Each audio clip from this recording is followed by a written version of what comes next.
for a little bit, and I'm just simply calling this title, Remember. Turn around and tell somebody, remember. My goal is that we can use the heritage of our nation, and some people, everybody here is very familiar with the heritage of the United States. We're still a pretty young nation, but we can remember a lot about the history of our nation. And my goal today is to, just as illustrations, show you different ways that through our heritage we remember things and how important it is that we remember. Before the night is over, we will engage in an ordinance that is thousands of years old. In about 20 minutes, ushers will come by and make their way around the room and pass out little small cups. Along with those cups will be small pieces of bread. When you get those in your hand, I want you to pay attention to the bread. It is hard and has very little taste for a reason. I want to explain that a little bit further as we move on. So there's a couple of ways that is important that we can remember. And the first way I want to kind of challenge you to remember is just remember history. These are going to come up on the screen. Remembering is powerful, but I want you today to just focus on all the different ways that we remember. And the first one on is look at how we remember history. It's crazy. Some of us say things like looking back on our life. Like you remember the time when. And I just came up with a couple of them now. If you're here and you're under 30 years old, you probably won't relate to any of these. But do you remember cassette tapes? Who all remembers cassette tapes in here? Yeah? You know, there was a day before you purchased music digitally where you actually had to pop a tape in and record it off of the radio. See, some of the younger generation don't remember that. They'll never understand. In fact, some of the even younger generations won't even remember CDs because everything is digital nowadays. You remember cassette tapes? This is not exaggerating and not even kidding. I remember when I was a kid, probably 10 years old, and I used to walk around the neighborhood with a Walkman with headphones on, jamming Milli Vanilli. That's right. Blame it on the rain. That was falling. But I'm telling you, man, they were the bomb until we found out that they didn't even sing those songs. But do you remember life before the internet? Do you remember whenever you wanted to try to find out an answer to a question where you actually had to go look in a book to get it? Before you could ask Google and Alexa, you had to go look in a book. Nowadays, you just pop out your phone. Remember life before the internet? And some of you, this is going to get some of you. Remember when gas was 89 cents a gallon? Yeah. Those, I'm telling you, man, those were the days. But you know what? History isn't always pleasant to remember. What if I said this date, December 7th, 1941? Does anybody remember that date? Pearl Harbor. That is a date that will live in infamy.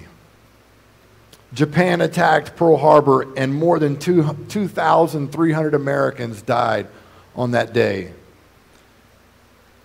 History isn't always pleasant, but it is important. Almost 1,500 years ago, before Jesus walked the earth, actually 1,500 years before Jesus walked the earth, God used a man named Moses to free the Israelites from slavery. I want to talk about this for a minute because this ties into what we're going to do tonight. God used a man named Moses to go to a guy named Pharaoh because the Israelites were in slavery. And the Israelites called out to God for him to save them. And God sent a man through a burning bush named Moses to go save the Israelites. And Pharaoh's heart was hardened. In fact, the scripture says that God actually hardened Pharaoh's heart. So after a series of plagues, culminating in one of the worst curses or plagues, I guess you could call it, where eventually the firstborn to every Egyptian would be taken, God gave specific instructions to the Israelites. He told them to take a lamb. In fact, instead of sacrificing their life, it would cost a lamb's life. He told them to take a lamb and slaughter a lamb. And then there were very clear, specific instructions on what to do with the body of the lamb. In fact, there were parts of it that needed to be saved. There were parts of it that needed to be eaten later. And then there was the blood. And there was very specific instructions on what to do with the blood. The blood was to be taken and smeared over the top of the door frames and the doorpost. And when this horrific death angel came through the Egyptian camp, the Israelites would be identified by the blood that was over the top of and the sides of the door frame. This would in turn save them from this death angel, which would eventually allow them to be freed from Egypt. You fast forward 1,500 years later, and now we have the blood of the spotless lamb represented in Jesus Christ shed on the cross, which is now our Passover. But think about that. If you want to talk about history, this was 1,500 years before Jesus walked the earth. At the Passover feast, whenever Jesus is celebrating with his disciples, they're sitting down at a table. Traditionally, these tables wouldn't be like the tables we would sit at today on padded chairs. They would be low to the ground. The disciples would be gathered around. There would be dirt over their clothing and on their feet. They gathered around this table, and Jesus began to remember history. He began to break bread, and he began to pour the wine. And when he did this, he was representing a new covenant, but he was doing something that had been done for 1,500 years. So Jesus himself was remembering history by doing this. But what happens when somebody that is influential steps in the picture and does something new? You can remember history, but another thing that you do is you remember that person. So the second thing that we remember today is Jesus. We remember the person that he was. This is, again, I'm reaching in. I want to share this example from the heritage of our nation and show you the correlation that we have about how deep the history that we celebrate on a regular basis and how that ties in to how we should never forget what Christ did for us. Over in South Dakota on a mountain, there's 4 presidents that are engraved in a mountain. Does anybody know who they are? George Washington, I'm cheating. George Washington, Thomas Jefferson, Theodore Roosevelt, Abraham Lincoln. These people that played a dramatic role in shaping the foundation of our nation are engraved on the side of a mountain. Their faces are engraved on the side of the mountain so that we wouldn't forget where we came from and the things that they did. It's important to remember people. When a loved one passes away, what do? We hold a memorial service for that person. Now, I was counting it earlier, having pastored over 18 years. I stopped counting how many memorial services I've done.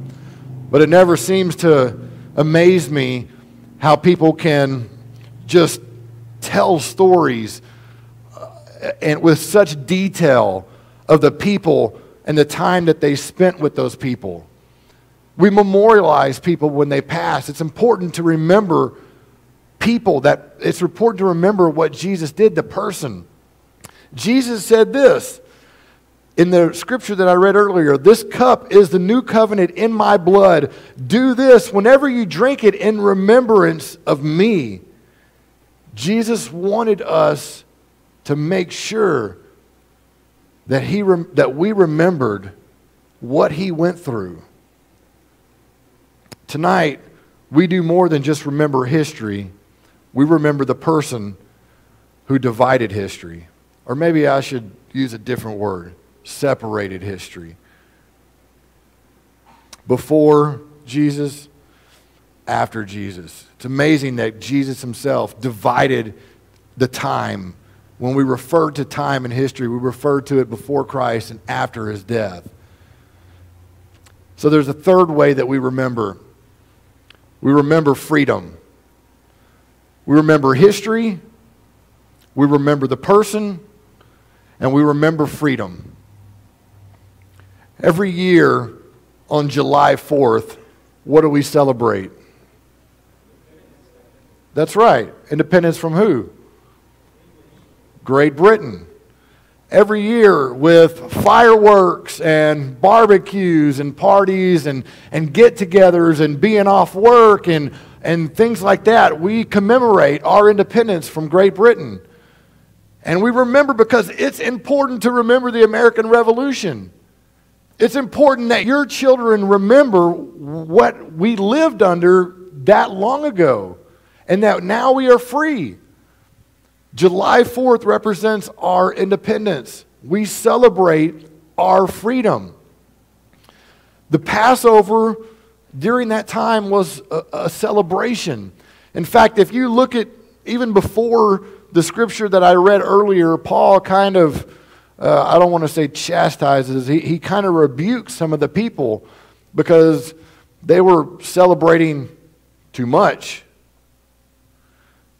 And so he kind of uses this scripture before he talks about the cup that Jesus took and use it to kind of rebuke the people. But we ought to celebrate our freedom. The Passover was a time of celebration. Here in a minute, in fact, I'm going to go ahead and get them to start passing it out. They're going to pass you some cups and those pieces of bread. And whenever you look at this bread, and before, I don't want anybody partaking of communion right now. When we do communion, we do it differently at this church. I don't tell you when to take it. I like to have some time of reflection and let you take it on your own time. So during this moment while they're passing out communion, just hold on to it for a minute. And in fact, if you want to, as you hold it in your hand and as you hold that bread and that it's grape juice, but as you hold that, just let it sink in for a little bit. So it's important to remember freedom. Think about this. When the Israelites under Joshua's leadership crossed over the River Jordan, God commanded the Israelites to take 12 stones, one representing each tribe of Israel, and set them up in a memorial. And this was for one purpose, and it was so that whenever the kids were out playing around in the field and they ran across those stones, when they asked what were those stones for, it was left up to the adults to remind them of the slavery that they came out of. So whenever the kids ask, what are those 12 stones over there for? They can tell the story about how God freed them from slavery from the Egyptians. So it's important that we celebrate history. It's important that we celebrate the person of Jesus. And it's also important that through this time of Passover season and communion, that we actually celebrate freedom. And it's more than just this freedom that I'm kind of tying in from the United States, but today we remember the body that was broken and the blood that was shed from our freedom of the penalty of sin. Jesus went to the cross and shed his blood so that we could be free from the penalty of sin. So we remember history, we remember the person, but we also remember freedom. We remember the price that was paid for our freedom. And that leads me to my last, and I think most important part. When we remember today, we remember the cost. We remember the cost. On September the 11th, 2001, 2 airplanes hit the Twin Towers in New York City. And instead of rebuilding those buildings in the most costly real estate in the United States, instead of rebuilding those buildings there, they chose in the footprint of those buildings to build a memorial. Think about this, though. This is the most costly real estate in the United States, in New York City, in Manhattan. And instead of using that for commerce, they said, whatever the cost is, we've got to build a memorial. And they did that because they wanted us to remember not only the names that are on this memorial, but remember the cost. Think about this. On Monday, May 28th of, Sunday will be April, but a month, almost 2 months from now, on May 28th, we will celebrate Memorial Day weekend. And there are parks all over the United States with huge walls on them with names of veterans that have died in war. And they're there to remember those veterans. But they're also there so that whenever people come to those parks, they could remember the cost of freedom. Freedom isn't cheap. Jesus paid the cost of our freedom. And that's why this next bit of Scripture is so important. 1 Corinthians 11:27, this is following with the Scripture that I read earlier. So then, whoever eats the bread or drinks the cup of the Lord in an unworthy manner will be guilty of sinning against the body and the blood of the Lord. Did you catch that? So important. Jesus is saying, or Paul is saying here, that there's a cost associated with what we're about to do. And that what we're about to do is not to be taken lightly. It's not to be a tradition that we do all the time, otherwise it loses its meaning. It's to be focused on. And he tells us how to focus on it here in the next verse. Verse 28. Everyone ought to examine themselves before they eat the bread and drink the cup. In other words, before you partake today, you ought to spend some time in reflection. There ought to be visuals running through your head of Christ being beaten. There ought to be visuals of running through your head of him dragging the cross through the streets of Jerusalem and being spat upon. There ought to be visions in your head of him hanging on a cross and bleeding and crying out as he takes his last breath. Because what that helps us do is it helps us remember that there was a cost associated with our salvation. And he goes on in the last verse and says, 29, for those who eat and drink without discerning the body. Discerning means basically making a judgment. I don't know about you guys, but I had this in my notes earlier when it talks about remembering a person, but if you knew me before Jesus, I was a different person. There was pre-Jesus Stephen, and then there's post-Jesus Stephen. And today, I'm a different person, and I hope that you are too. I hope that you don't sound and act like the person that you were before you gave your life to Christ. There ought to be an examination here. You should examine yourself. And when you discern the body, it's basically saying you're making a judgment. Do I believe what I really believe that Jesus hung on a cross and died for my sins. Do I really believe that? For anybody who partakes without discerning the body, partakes judgment on themselves. This is very important, what we're about to do. So, as you sit in your chair and you're there with the cup in your hand and the bread in your other hand, I want to play a quick video, and I don't want anybody to take or partake until after the video. Directly after the video, we will, my wife and Chaz will come up and lead a song.